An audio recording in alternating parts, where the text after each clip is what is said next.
एक दिन भगवान कृष्ण बलराम जी के साथ, ग्वाल बालों के साथ गायों को लेकर के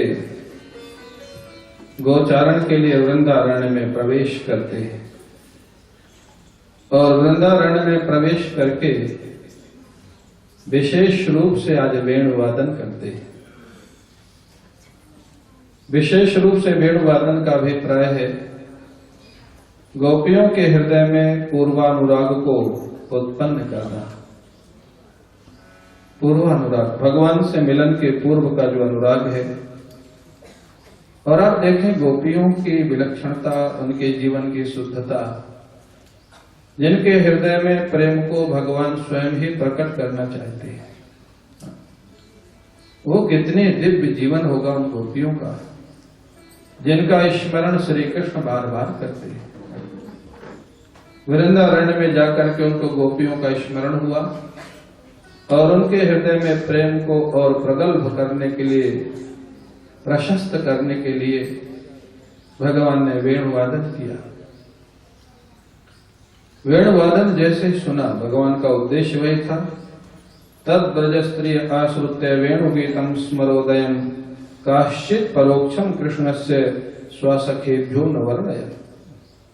भगवान ने जैसे वेणुवादन किया, गोपियों ने सुना और वो आपस में श्री कृष्ण चर्चा प्रारंभ कर देती।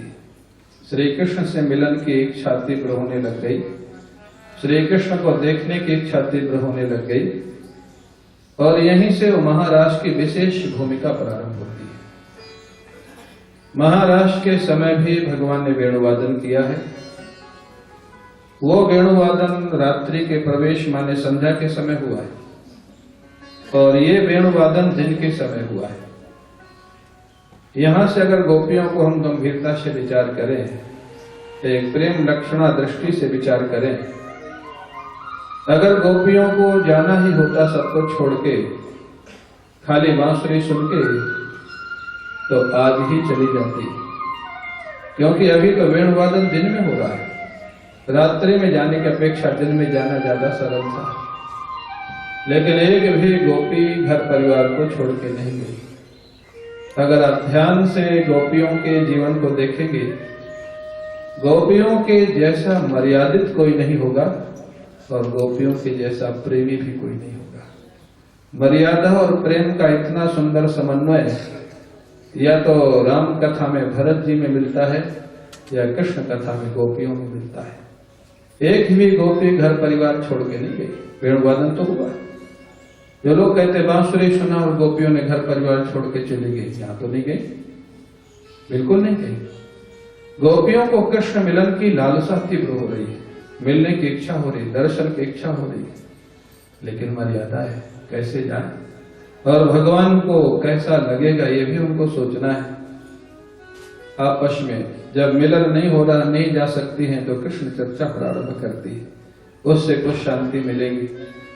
और कृष्ण चर्चा प्रारंभ की, एक गोपी वक्ता बन गई, बाकी गोपियां श्रोता बन गई। काश्चित माने कोई एक गोपी कृष्ण कथा सुनाती है और वो कथा कल्पना करो, जो गोपियां वेद की ऋचाएं हैं, जो गोपियां श्रुति स्मृति रूपा है, जो गोपियां नित्य सिद्धा है, जो गोपियां बुद्ध साधन सिद्धा है, वो गोपियां कथा कर रही हैं, कृष्ण कथा। और एक गोपी वक्ता है, बाकी गोपी श्रोता है। कितना दिव्य कथा होगी। वो ऐसी कथा नहीं थी जैसे हमारी आपकी कथा चल रही है। वो कथा ज्यादा समय चल भी नहीं पाई। 15-20 मिनट, आधा घंटा कृष्ण कथा चली और जो गोपी कथा कह रही थी उसके अंदर ठाकुर जी प्रकट हो गए। हृदय में ठाकुर जी प्रकट हो गए। कथा हो गई, कथा हो गई।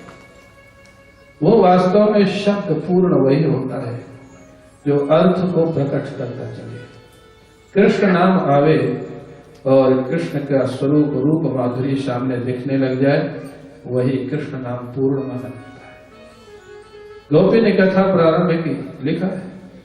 कथा थोड़ी देर चली, कथा रुक गई। बोले क्या हुआ? बोले जिस जो गोपी कथा कर रही थी उसके हृदय में ठाकुर जी आके प्रकट हो गए, अंदर दर्शन करने लग गई। बाहर की गोपियां बैठी हैं, कथा रुकी हुई है। अब कथा रुकी हुई है तो आगे वर्णन सुखदेव जी क्या करें। जब वक्ता ही मौन हो गया तो क्या कथा चल रही थी, सुखदेव जी क्या सुनावे।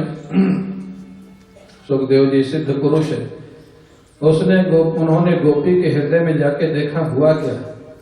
गोपी के हृदय में जिस रूप में ठाकुर जी प्रकट थे उस रूप माधुरी का वर्णन सुखदेव जी ने प्रारंभ कर दिया। क्या कथा कर, गोपी कथा बंद कर दी। और कौन सा स्वरूप प्रकट था, वही श्लोक जो बहुत प्रसिद्ध है, रोज आप बोलते हैं, वरहा पीडम नटवर बपु कर्णयो कर्णिकारम। ये झांकी गोपी के हृदय में प्रकट हुई थी और सुखदेव जी ने इसका दर्शन किया था। तब उन्होंने इस श्लोक को गाया और इसी श्लोक से सुखदेव जी अत्यंत प्रभावित हुए थे। वरहा पीडम, मोर पंख मुकुट पे लगाए हुए हैं। ये मोर पंख क्यों लगाते हैं भगवान। प्रातः काल आप लोगों ने देखा ना, मोर भगवान का दर्शन किया। राधा रानी का मोर एक बार नृत्य कर रहा था, भगवान कृष्ण भी उसके साथ नृत्य करने लग गए, स्पर्धा हो गई। इसलिए मोर भगवान बनाए जाते हैं। कौन अच्छा नाचेगा, स्पर्धा हो गई। भगवान से नाचने में कौन जीत सकता है। भगवान विजयी हुए नृत्य में और पुरस्कार के रूप में राधा रानी के मोर ने एक मोर पंख निकाल के दे दिया। वो मोर राधा रानी का था, इसलिए उस मोर पंख के पुरस्कार को भगवान कृष्ण ने अपने मुकुट पर हमेशा हमेशा के लिए धारण कर लिया। इसलिए मोर पंख धारण करते।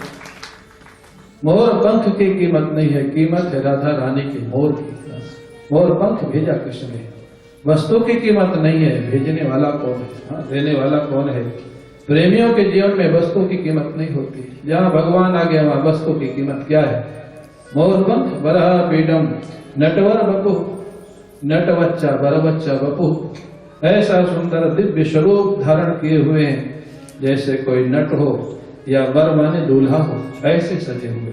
जो गोपी के हृदय में प्रकट हैं, दूल्हे के जैसे सजे हुए ठाकुर। कर्णयो कर्णिकारम, कान में कर्णिकार का अर्थ यहाँ कनेर नहीं है, अमलतास। अमलतास का एक वृक्ष होता है, इतना बड़ा फूल होता है पीला पीला। वो फूल एक कान में लगाए।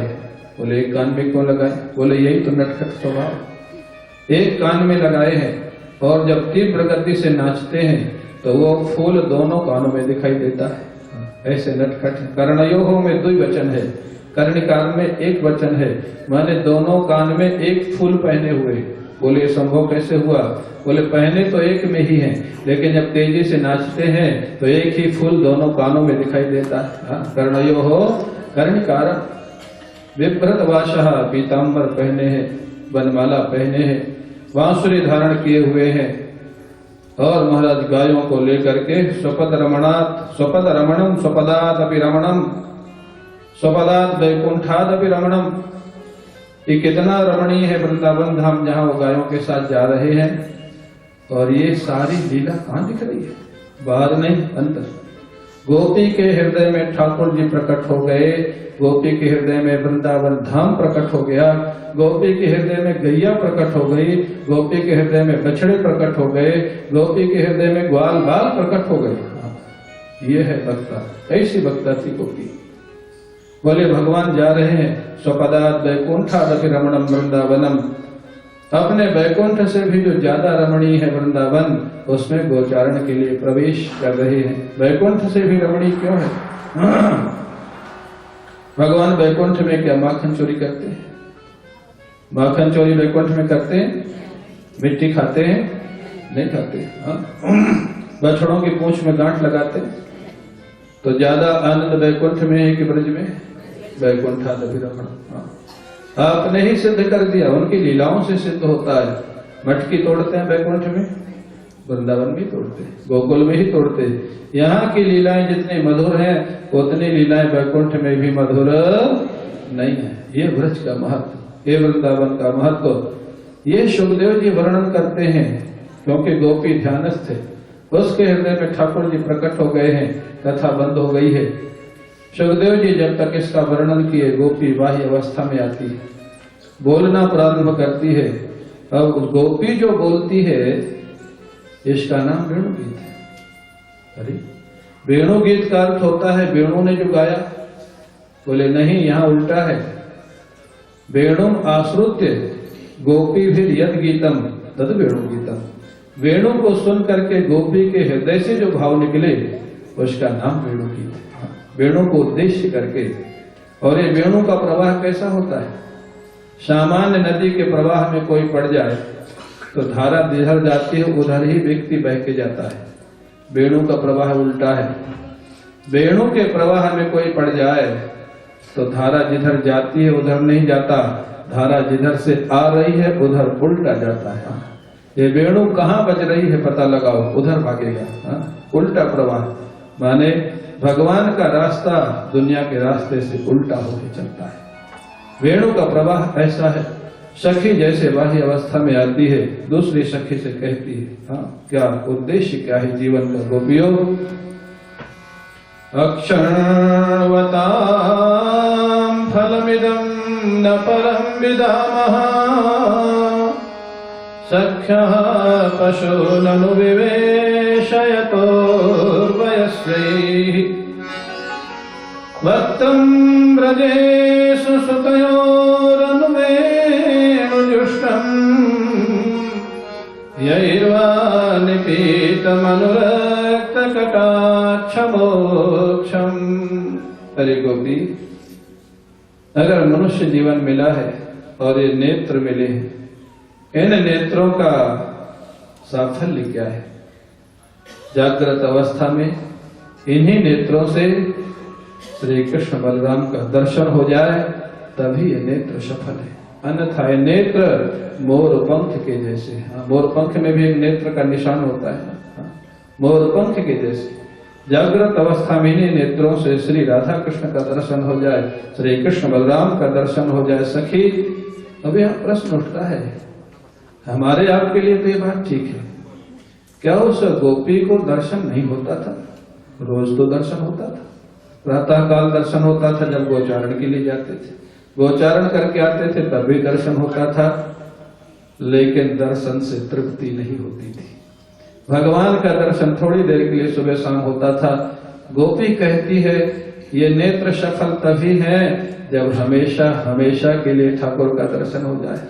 ऐसी अवस्था हमारे जीवन की कब आएगी सखियों? और ऐसी अवस्था किसी की है क्या? पता लगाओ। ये है साधना। गोपियों का जीवन देखिए कितना गंभीर है, कितना उनका मर्यादित जीवन, कितना प्रेम युक्त जीवन। गोपियां पता लगाती, पता लगाओ ऐसा कौन है जिसको भगवान के दर्शन हमेशा होते हैं, हमेशा जो भगवान के साथ में रहता है। और गोपियों ने पता लगा लिया, ऐसा एक महापुरुष मिला। कौन मिला? वेणु। वेणु शब्द संस्कृत में पुल्लिंग है, इसलिए मैंने कहा एक महापुरुष मिला। बांसुरी स्त्रीलिंग है, वेणु शब्द पुल्लिंग है। बोले ये जो वेणु है इसको ये सौभाग्य मिला है कि हमेशा ही भगवान के साथ रहते हैं। आप देखें भगवान सब कुछ छोड़ सकते हैं लेकिन बांसुरी को कभी हाथ में, कभी बगल में, गाय चराने जाए तो बांसुरी साथ में, भोजन करें तो बांसुरी साथ में, अरे खेलें तो बांसुरी साथ में, सोए तो बांसुरी साथ। गोपियां कहती हैं एक उदाहरण तो मिला, एक दृष्टांत तो मिला जो हमेशा भगवान के साथ रहती है। अब पता लगाओ बांसुरी ने साधना क्या की है। ये है सिद्धांत, ये है तरीका भगवान के पाने का। गोपियों का ऐसा दिव्य जीवन है, भागवत ठीक से पढ़े कोई सुने तो पता लगेगा। पता लगाओ बांसुरी की साधना कौन सी है, उसने कौन सी ऐसी साधना की है जिससे भगवान के साथ हमेशा रहती है। हमेशा, अरे वो नहीं रहती, भगवान उसको रखते हैं। जीव अपनी सामर्थ्य से कहां रह पाएगा, भगवान रखेंगे तो ही रह पाएगा। क्या साधना की, पता लगाया गया। बांसुरी बनती है बांस के पेड़ से। पहले बांस के पेड़ को काटना पड़ता है, काटने के बाद उसको तपाया जाता है, तपाने के बाद उसमें छिद्र किए जाते हैं, तब वो बांसुरी बनती है। अभिप्राय बांसुरी, बांस को, वंश को भी बांस बोलते हैं। अगर भगवान के, ध्यान रखना, भगवान की साधना में आना है तो घर परिवार छूटेगा। पहली शर्त, बांस को पहले उसकी जड़ से अलग किया जाता है कि नहीं? जड़ माने गोत्र, परिवार। जितने संत महापुरुष होते हैं इनका गोत्र बदल जाता है, अच्युत गोत्र हो जाता है। अच्युत गोत्र किसका? भगवान का। ये भगवान के परिवार में शामिल होते हैं।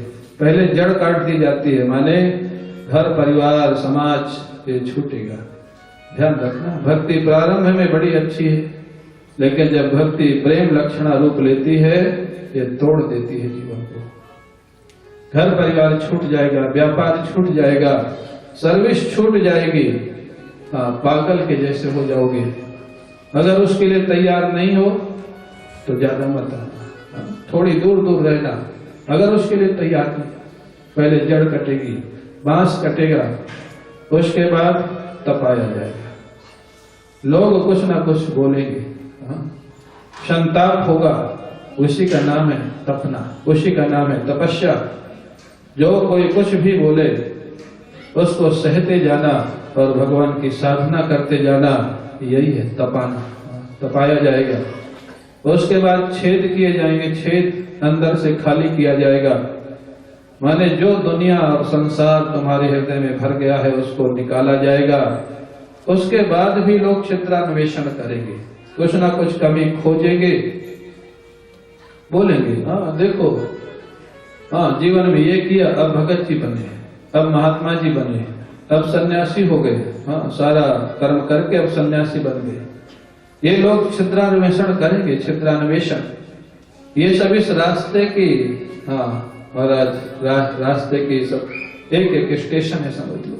ये सब होगा और इसमें से भी अगर आप निकल गए, बांस को काट दिया जाएगा, तपाया जाएगा, छेद किए जाएंगे, और उससे भी अगर आपका हृदय खाली हो गया तब श्री कृष्ण का स्वर तुम्हारे वाणी से निकलना प्रारंभ हो जाएगा, तुम्हारा जीवन बांसुरी करेगा। तभी श्री कृष्ण का स्वर निकलेगा। श्री कृष्ण का स्वर ऐसे नहीं निकलता है।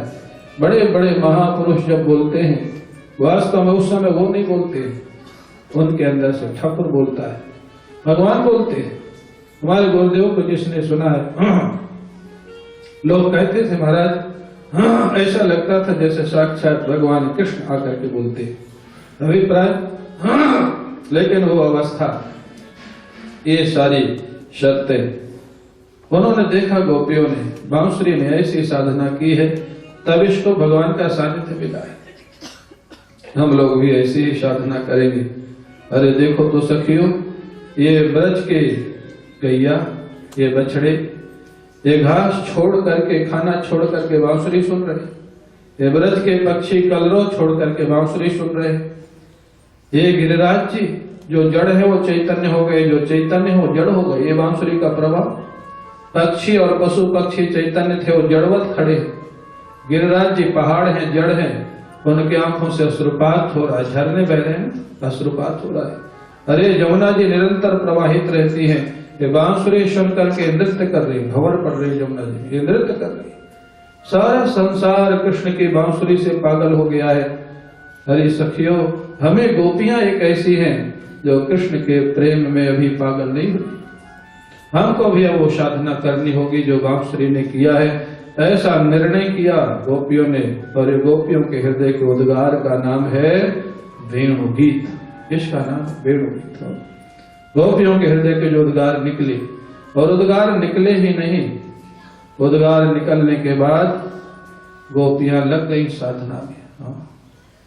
जिनकी तीव्र लालसा है भगवान को पाने की, भगवान यद्यपि उनको मिले हुए प्रातः काल सायंकाल रोज मिलते हैं, लेकिन मर्यादा पूर्वक हमेशा हमेशा के लिए पाने के लिए वो साधना करती हैं गोपियां। गोपियों की अवस्था कितनी जब साधना करती, यहाँ पर लिखा है, सुखदेव जी महाराज कहते हैं,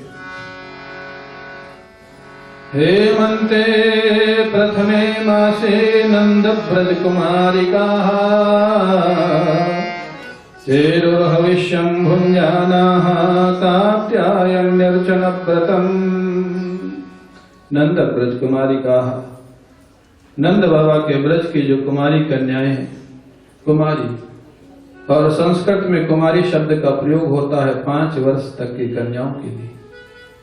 उसके बाद पौगंड अवस्था होती है 10 वर्ष तक, 11 वर्ष से 15 वर्ष तक किशोर अवस्था होती है, 16 वर्ष से युवा अवस्था प्रारंभ होती है, कुमारिका शब्द का प्रयोग है, छोटी छोटी कुमारी कन्या 5 वर्ष की गोपियां भगवान की आराधना के लिए तैयार है, जाती हैं। और जाने के बाद प्रातः काल, ये कार्तिक का महीना ठंडी होती है, वृंदावन में ठंडी होती है, और अब तो कम हो गई, पहले ज्यादा होती थी। कार्तिक का महीना, ठंडी का समय, गोपियां 4 बजे उठ जाती है, ब्रह्म मुहूर्त में। भगवान की जहाँ चाह होगी वहां नींद का, नींद और भूख दोनों गायब हो जाती है। जब तीव्र चाह होती है ठाकुर की, वहां भूख कम हो जाती है, नींद कम हो जाती है। 5-5 वर्ष की कुमारी कन्याएं, आप एक एक कथा अगर ध्यान से सुने भागवत की, इतनी दिव्य लीलाएं हैं, दिव्य कथाएं हैं, यहाँ कहीं दोष दृष्टि के प्रवेश के 1% कहीं जगह नहीं। 5-5 वर्ष की कुमारी कन्याएं 4 बजे उठ जाती हैं, यमुना स्नान करने जाती हैं। यमुना स्नान करती हैं, कपड़े किनारे रख देती हैं, बिना कपड़ों के स्नान कर लेते हैं, क्योंकि मालूम नहीं है, विधि मालूम नहीं। स्नान करने के बाद वही कपड़े पहन लेती हैं, फिर कात्यायनी की पूजा करती है। कात्यायनी कहाँ है? कोई मंदिर था? आज मंदिर है, उस समय मंदिर नहीं था। बोले कहाँ पूजा करती थी? बोले वही यमुना जी की बालू से स्वयं ही कात्यायनी मैया बनाती थी। कोई पंडित जी थे प्राण प्रतिष्ठा के लिए? बोले कोई पंडित नहीं थे, स्वयं ही प्राण प्रतिष्ठा करती थी, स्वयं ही पूजा करती थी। बोले मंत्र जानती थी? बोले पढ़ी नहीं थी, तो मंत्र जानेगी कहां से? न मंत्र है, न विधि है, न विग्रह में प्राण प्रतिष्ठा है।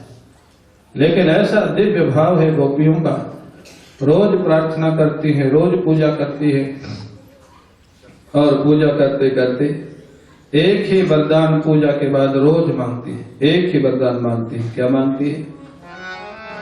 कात्यायनी महामाये महायोगिन्यधीश्वरी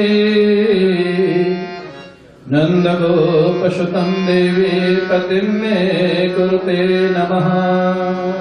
हे कात्यायनी मैया, हे सर्वशक्तिवती माँ, हमारी एक ही प्रार्थना है, क्या?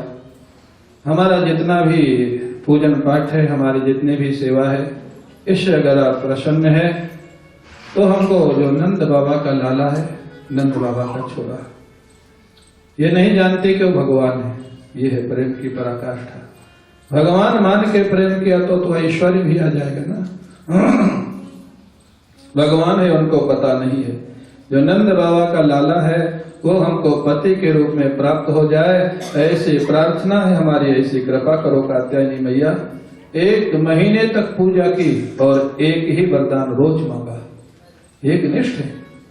हमारी आपकी दशा देखें जो गोपियों पे विचार करते हैं। एक दिन बांके बिहारी को 56 भोग लगाएंगे, 10 से 20 इच्छाएं उनके सामने रख देते, अगले दिन जाएंगे दूसरी इच्छाएं रख देंगे। क्या गोपियों की आनंद देता है? क्या एक निष्ठा है? एक ही पूजा और 1 महीने तक एक ही वरदान मांगती थी। नंद गोप सुतम देवी पतिं मे कुरुते नमः। हे कात्यायनी मैया, नंद बाबा के लाला को हमको पति के रूप में दे दो। भगवान कृष्ण इतने प्रसन्न हुए इनकी साधना से। समापन का दिन था, पूर्णिमा का दिन, जिस दिन अनुष्ठान पूर्ण होना था, 1 महीना पूरा होने जा रहा था। कात्यायनी माँ शायद तैयार होके आती हैं जब पूजा पूर्ण होती, लेकिन कात्यायनी माँ आती है उसके पहले श्री कृष्ण ही पहुंच गए। अनुष्ठान की सफलता की पराकाष्ठा इसको बोलते हैं। कात्यायनी मैया से क्या मांगती गोपियां? श्री कृष्ण को। अरे श्री कृष्ण स्वयं पहुंच गए, इससे बड़ी सफलता क्या होगी अनुष्ठान की? श्री कृष्ण पहुंच गए, गोपियां अभी अंतिम दिन का अनुष्ठान भी नहीं हुआ था, स्नान कर रही है, अनुष्ठान बाकी था। गोपियां स्नान कर रही हैं, कन्हैया पहुंच जाते हैं, गोपियों के वस्त्र अपने कंधे पे रख लिया और कदम्ब के वृक्ष में जाकर के बैठ गए। जीव गोस्वामी जी यहाँ पर भी लिखते हैं, जीव गोस्वामी जी कहते हैं, अरे दुनिया वालों विचार करो, जो परमात्मा महाराज कमल के आसन पर भी योगियों के स्थान पर हृदय में नहीं बैठता, वो भगवान जिन गोपियों के बिना धुले हुए कपड़े अपने कंधे पे रख लेता है, वो गोपियों क्या सामान्य गोपी होंगी, क्या संसारी गोपी होंगी? ठाकुर जी जिनके कपड़े अपने कंधे पे रख के कदम्ब के वृक्ष में बैठ जाते हैं, कितना दिव्य जीवन होगा उनका, कितना प्रेम होगा भगवान के प्रति, वो बैठ जाते। अब महाराज गोपियां जब स्नान कर लेती हैं, देखा कपड़े नहीं किनारे पे, गोपियों ने कन्हैया से कहा, कन्हैया हमारे कपड़े दे दो, हमको ठंड लग रही, हमको बाहर निकलना है। कन्हैया ने कहा, देखो गोपियों, ये कपड़े तो तभी मिलेंगे जब तुम लोग बाहर आ जाओगे, ऐसे नहीं मिलेंगे। और मैं झूठ कभी बोलता नहीं है, तुम जानती हो। यहां पर भी गोपियों के साथ हंसी विनोद। गोपियों से कितना प्रेम है ठाकुर का। अगर महात्मा बहुत गंभीर रहता हो, बड़े बड़े महात्मा, और किसी एक व्यक्ति से हंसी विनोद करता हो, समझ लेना वो भाग्यशाली व्यक्ति है, भाग्यशाली। ये गोपियां महाराज भगवान हंसी विनोद करते हैं, बाहर आ जाओगी तभी तुमको कपड़े मिलेंगे। एक गोपी ने कहा, कन्हैया तुम्हारे परिवार में ऐसा कभी किसी ने नहीं किया, तुम ऐसा क्यों करते हो? हम कंस राजा से शिकायत कर देंगे। कन्हैया ने कहा, अच्छा शिकायत कर दो, जाओ। कंस जो 2-4 वर्ष और जीने वाला है, आज अगर आ गया तो आज ही उसका गोविंदाय नमो नमः हो जाएगा।